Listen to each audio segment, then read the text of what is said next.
Okay, so here we are with the Plugin Alliance Unfiltered Audio BT Tails plugin. So this is a reverb plugin that I thought was interesting, so I thought I'd have a look at it with you and see if this could be useful. I would say this is a sound design plugin, definitely. It doesn't sound like a real space to me at all. Would not use it for anything like that, but it's really good for sound design, and that is what it's been designed to do. So it's got some unique features. It really does have some great sounds for sound design work, at least the way I do sound design, and I think it's pretty wide-ranging applications. It's got a couple of really frustrating things about it which hold it back from being really great, but they would be very quick and simple to change, I assume. I'll talk about those in a bit, but generally speaking, it's really good and different. So we're going to listen to vocals with this, but I'll try to be quick about going through the controls. I'm not going to go through it exhaustively because there's actually quite a lot here. There's more than it seems. If you switch around between these different algorithms, you can see that some of these controls change what they do. So there's more here than at first meets the eye. But you've got generally, the decay time and various tone and EQ adjustments going in and out of the reverb and things like that. Mix and gain, and you've got a high-low shelf, which is actually really nice and easy to use the way it moves between the two here. I like that. And then, as I said, some of these things will change. We'll go through those as we look at them, but not in great detail. Let's look through what's different about this reverb. The first thing is it's got sample rate.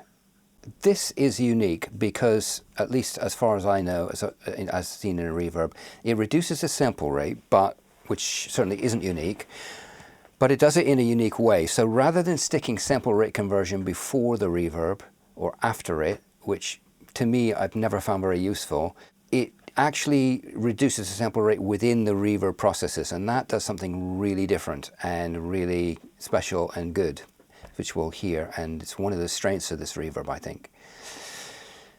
So what else have we got? We've got ducking here. That's other reverbs have this, but this has really comprehensive ducking with a compressor before and afterwards, and ducking, speed of the ducking, and I don't use ducking with reverbs all that much, but if you do, this is going to be really useful, I think, in terms of its comprehensiveness. But the other really unique thing we've got here is we've got this section, and this has two unique things about it. One, this algorithm slider moves from listening more to the transients or listening more to the tonal material of the incoming audio or anywhere in between. And this is really useful. I think this is one of the strongest things about this reverb. There are so many times I want one or the other. Like I just really want to hear the note sound of the incoming audio because I want to create like a chord-like pad from a guitar or a vocal or something. And a lot of reverbs won't do that very well because they're getting a lot of that percussive or noise content. So, the attack of the guitar or the sibilance of, the noise content of the vocal comes into the reverb and it clouds it all up. And so I end up having to use certain reverbs that I know are naturally good at bringing out the tonal content, like Lexicon, for example. But they don't necessarily have the controls I want for the other sound design elements. And if I want something where I want that noise content, like it's something percussive or I really want to bring out a washy kind of, or short, noisy content, again, I have to look for certain reverbs and do all kinds of stuff to get that to happen, whereas here, you can just move it freely, really, really great. And it does a very nice job of it. So the other unique thing is we've got this. So if you've ever done any work with sound design where you are using reverbs with long tails, long reverb times to create pads, chord-like pads based on guitars and vocals and things like that, or to any tonal instrument that's feeding notes into the reverb, you know that by the time you've got the reverb time long enough to create a real nice kind of paddy chord, as the chords in the music change and then, the notes of the vocal or the guitar change, you get this big overlap where the previous notes are still sustaining when the new notes come in, and you can get a lot of clashes happening there, especially if you get a key change or just a chord change that has notes in it which are chromatically related to the previous one. You can end up with a semi-chromatic or even chromatic chord happening, and that's not necessarily what you want. So people like me who use that kind of effect end up doing a lot of automation to pull the send down just at the right point, and sometimes even the return, in order to stop the wrong notes getting fed into the reverb and overlapping too much. Or if it's being done live, you're going to have controller pedals moving lots of parameters and doing that with your feet and so forth. So it's always been a bit of a palaver. Well, this reverb does that for you automatically. And it's almost really brilliant, but it's also frustratingly missing something. So I'll explain what that is. So, and I'll demonstrate. I'll play the vocals in a minute and you'll hear. So what it does is it listens to the transients come in, and when it hears a transient, it switches the reverb to a different reverb buffer. So what does that mean exactly? So it's basically like you've got two reverbs in parallel, and each one represented by one of these two meters here. And so what happens is that the incoming audio fills up one of the reverbs, and it's sustaining away if you've got a long reverb time. But when a transient comes in and crosses this, which is basically a threshold control, it switches to the other reverb. So it takes away the first one, and the second one comes in, and that starts sustaining the notes. So each time it hits a transient, crosses a threshold, it gets rid of the previous sustaining notes and brings in a new set of sustaining notes based on what audio comes in after that. Really unique, innovative idea. So the problem can be, of course, if there's lots of transients coming in, you can set the threshold, but it still might get triggered more than you want. So you can limit that with this retrig control. And this is where the frustration comes in, because if you set this all the way over to here, a bar, it means that for a whole bar, it's going to ignore this. And then when you cross that bar line, it starts listening to the first transient, then crosses it and swaps to the other reverb buffer, and then stops listening again until the next bar. Now that's great. And you can move it all the way down and have it trigger at any note value here. But what's really frustrating is that one bar is not enough. It's nowhere near enough. And we'll see that in a minute. But if they could just increase that, which presumably wouldn't be very hard, it would suddenly become massively useful for so many things. But until then, it's limited in what you can use it for. And with one bar at, say, 120 BPM, it's not enough. So the other part of this is over here, where you get the speed control, which is basically a crossfade between the two buffers. So when one cuts out and the other one comes in, rather than if you have it over here, it's pretty much an instant switch. Over here, and I'll demonstrate this in a minute, over here it crossfades. So this is the other frustration, is that this is nothing like long enough. This just about gets you a slightly smooth crossover. But there are many situations where I'd really like it to be an even smoother crossover, like chord pads happen with a synth, for example, and you can't do that with this. 1 second's nothing like enough. If they could just move this up to 5 seconds, say, or maybe a bit longer, you'd then have a really incredibly fully useful function here. But with it at 1 second only, it limits its usefulness. But still, it's great to have this. So we'll have a listen to all of this stuff. So, I mean, I know I'm kind of complaining about these two things, but just in the context, this is a great sounding tool, and it has a lot of innovation, and that is not easy. So just want to, say that hats off to the Unfiltered Audio and BT to create a plugin like this that's really innovative and sounds really great. It's not easy to do, and not many developers manage it, so fantastic.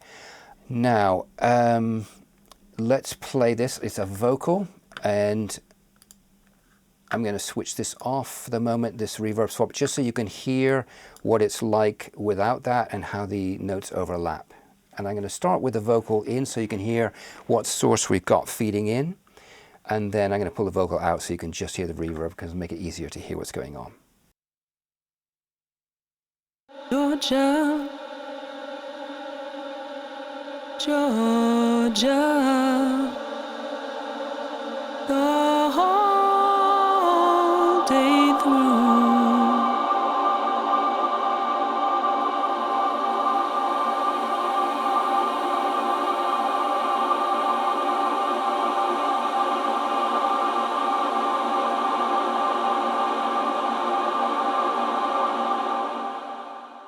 So you can hear at that stage, there's so many notes sustaining that it's just turned into this kind of dense wash, and you're not hearing any particular chord there. Whereas if I switch this on, have a listen to that, and you'll hear what that's like.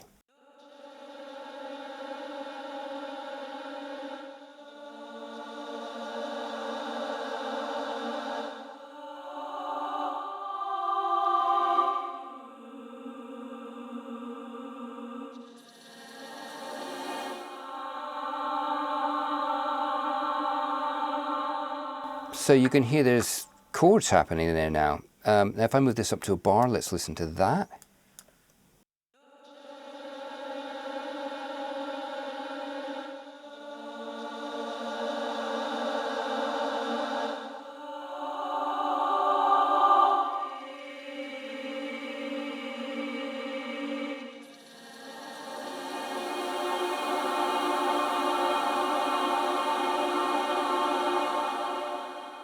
So again, you can hear the chords more now because not as many transients are re-triggering it. But you can also hear that at 98 BPM as we are here at the moment, it's not enough. It's getting re-triggered. You're not getting that whole phrase to come through without a re-trigger because they're going a little bit over a bar's length, which so often happens when you've got a vocal or a guitar doing something. A bar isn't enough. So what would be really great is if you could get all the notes, these notes together, which is this part of the melody, which together create a beautiful chord, which would sustain until it hit the next bunch of notes, which would create another beautiful chord, because that's what's happening. You've got chords changing as the melody changes and so forth. You'd have something incredibly useful then, but unfortunately, because a bar isn't enough, you can't get that to happen. So I would just say to the developers, please, please, please move this up to at least 4 bars so that we can get those kind of effects, which should just be really amazing. And also you can hear the switchover between when it does switch buffers. It could be a lot smoother, and in some situations it would be a lot nicer. A bit like, when you have a keyboard pad, it doesn't just, you don't have the release so short that it's just as short as this. It'd be really nice to have this more like at 5 seconds or maybe 8 seconds, so that you can move between 8 seconds and really short as you like. So if I pull this really down, I'll just quickly show you what that's like, and I'll move this down here to 1/8 again, just so you can hear what that's like with the short speed. Turn the time up here.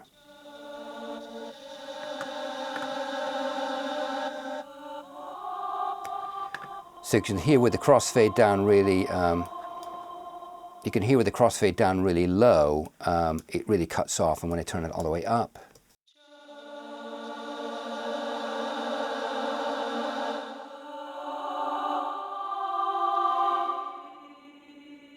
you can hear it's smoother, but it'd be so nice if you had a little, you could really kind of make them overlap like a synth would. So, but nonetheless, fantastic that they've even done this. It's not been done before, and this is fantastic. So if they can just do a couple little tweaks, you've suddenly got the most amazing sound design tool of this sort of reverb based that I've ever come across. But it's got a lot of other great stuff. So let's have a look at those. So let's start by going through the different algorithms, and we'll start with reunion. So this one, I'm going to turn this off again just so you can hear the reverb, the quality of the reverb.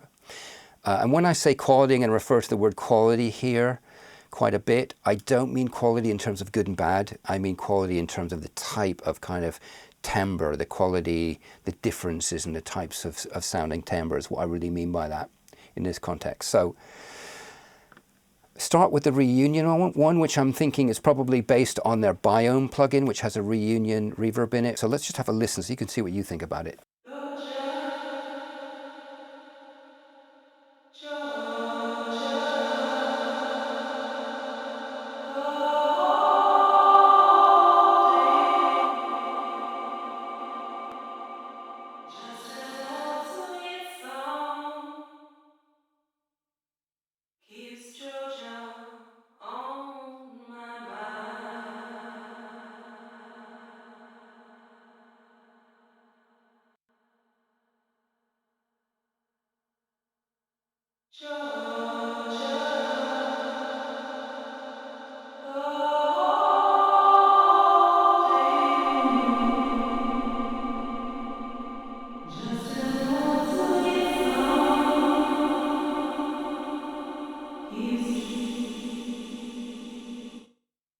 So to me, I don't like this sound on this reverb. It sounds, there's a lot of kind of pulsing going on and kind of, it doesn't sound metallic, but it's not very smooth sounding, I guess I would say. But this is what's interesting. If I move the sample rate down here and now have a listen to it.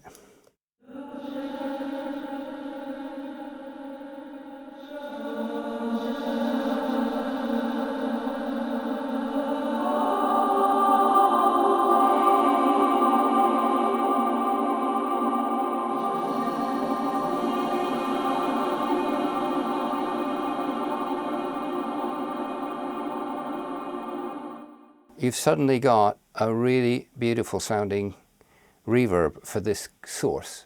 Really makes it sounds really pure, the notes sound really pure, and you've lost that kind of pulsy, fluttery kind of thing, and you're getting a really smooth, for this source. I mean, for other sources, the full sample rate might be perfect. But for this, I'm only talking about this source, so I'm not being critical of the sound of this reverb. If it sounded like that, I didn't mean that. I just mean for this source. But what's really interesting here is just how different this is from just putting a sample rate conversion at the beginning and the end of the reverb chain, which would just kind of degrade the sound in a way I've never found terribly useful. But within the reverb algorithm, it really, you get a whole different timbre. So let's now bring the saturation up with the sample rate down and see what that gives us.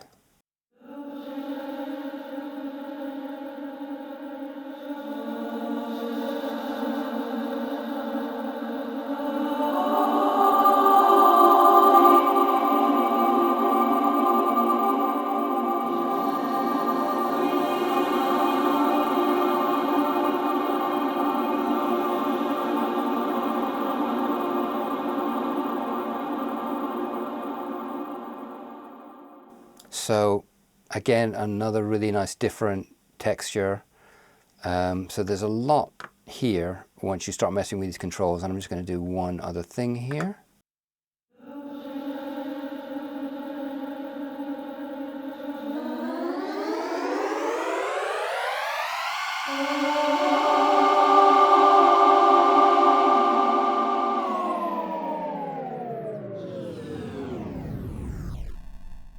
So just to show you how cool that sounds when you move the sample rate up and down, and you can move that down here. You can connect it to your pitch wheel, your mod wheel. So again, for sound design, can be really cool. So let's now move on to the next one here. That's called Deep, and have a listen to this one. Now here you've got a size control. So I'm going to start with a small size, but a long time, and see what that's like.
So just to show you, like, this can make some cool sounds.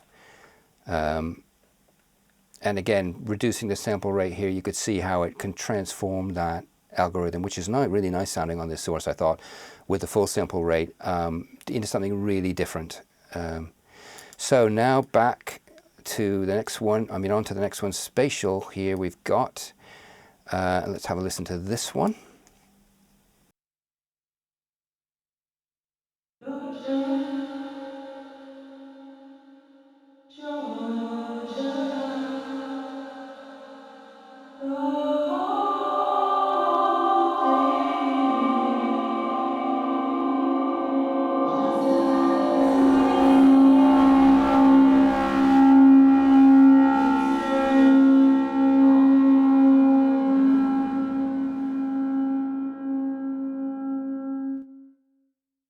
So interesting. What I find strange about this one, it is a good one. It's really strange sounding, and you can do some interesting things with it, but it doesn't sound at all spatial to me.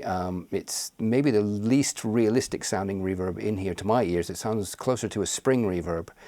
It doesn't sound like a spring reverb, but it's more in that direction to my ears than any kind of space creating reverb.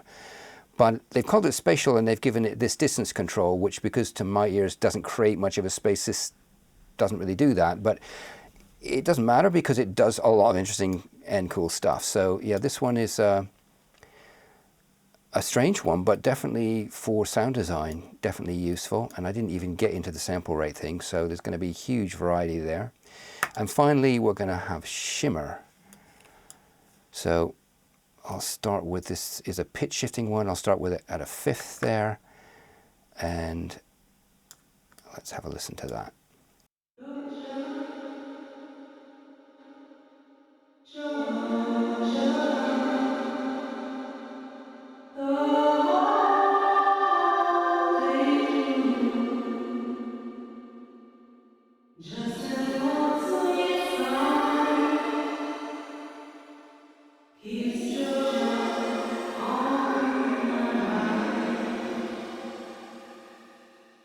Now, to my ears, initially this one I found a bit disappointing, but actually it's really interesting. So again, just I'm saying that again not as a criticism, but just because if you have a listen to this and at first think, oh, not so sure, give it a bit more time and look into what you can do with it, because it actually can do some really interesting stuff. But to begin with, I heard this and I thought, it just sounds like they've pitch shifted it and sent it through the reverb, which maybe they've done more than that, but it sounds like they've just pitch shifted it and sent it through a reverb.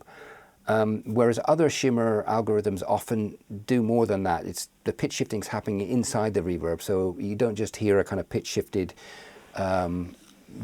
voice in this case sent through a reverb. You actually hear kind of a shimmery effect.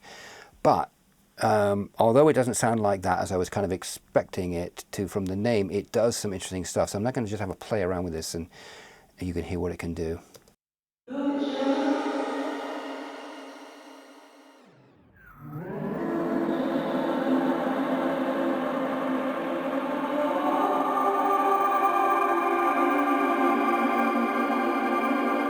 Just an old sweet song keeps Georgia on my mind.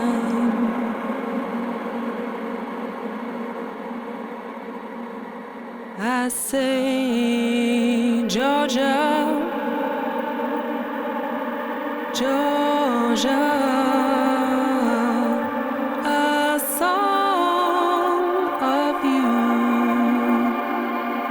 comes as sweet and clear as moonlight through the pines.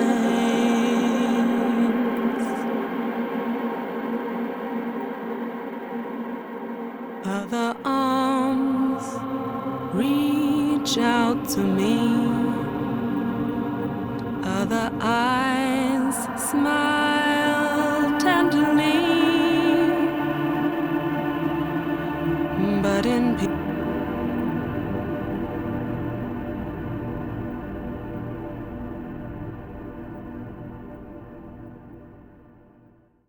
So you can hear that once you start playing with the sample rate and other things, this can create some really beautiful textures and sounds. So I hope you found this useful. I find this a really interesting sound design tool, and if the developer Unfiltered Audio can just give us 4 bars here at least and 5 seconds here at least, it will suddenly become like an incredibly useful, wide-ranging tool for a huge range of sound design and production techniques. Right now it's a bit limited because of those restrictions. It's an almost incredible, but as it stands, just really interesting, good and wonderful sounding and very innovative plugin. And I'm going to end up using it on things.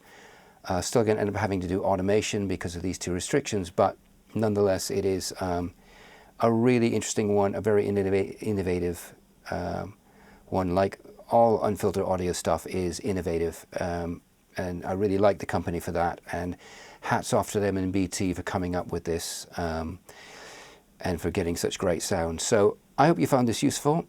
If you did, please do give the video a like and ring the bell and subscribe, and hope to see you next time.